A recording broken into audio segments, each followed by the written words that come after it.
I'm making some barbecue chicken the easy way by just putting everything in the crock pot, and then we'll cover it with barbecue sauce.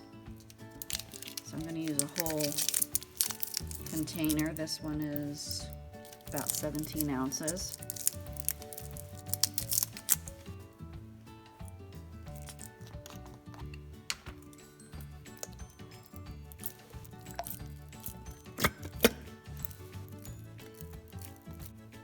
I'm going to fill it up with a little water and shake it so we can get all of the sauce out. Okay, and then I filled this up with water so we can get all of the sauce out of the bottle. There's a lot left in there because it's thick and gooey and it's all good. So just add that to the mix. Okay, then we'll put the lid on and make sure it's set on high, and we'll let that go for about 3 hours. Now these were thawed before I put them in here. If I had them in frozen, I would have put them in for longer, maybe 5 hours or 6 or 8, depending on how rock solid they were. But these are thawed, so 3 to 4 hours max is all we need. Okay, so we have been cooking this afternoon, while I was getting lots of other stuff done. And our chicken is done, so got lots of liquid in here we're going to use for rice, but in the meantime we've got our chicken, and it's just falling apart.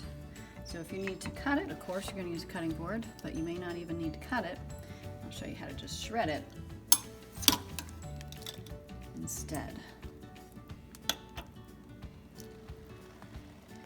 Okay, so here's the chicken that had fallen apart, and I'm just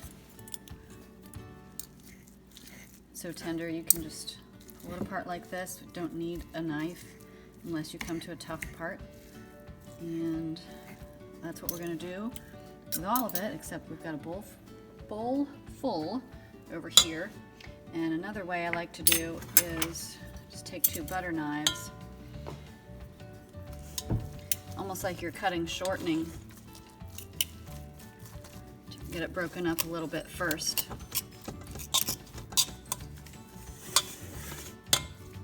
If it's been cooking, slow cooking for several hours, it should just come apart like this.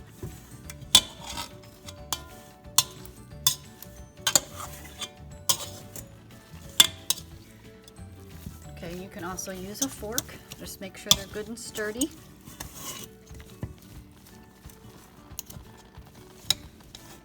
You can see how easily it's shredding.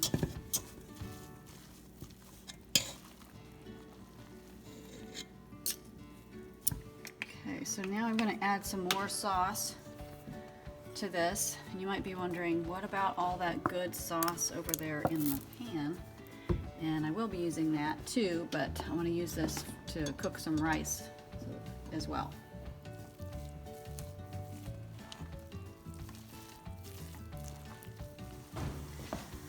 Now that the water is boiling, and this is not just the sauce, it is the sauce from the crock pot, but I also added water so I have enough for all my rice. Give it a quick stir so it doesn't collect at the bottom without getting covered with moisture, all those little grains. And then we're going to turn it down and cook it for about 35 minutes. So we're going to mix this rice in now to make a casserole. You can cook the rice in, but I wasn't sure how much liquid I was going to end up with, so I did it this way. You can do it afterwards, and it'll turn out great. Just keep it warm in the crock pot, and have a very flavorful, delicious barbecue chicken casserole.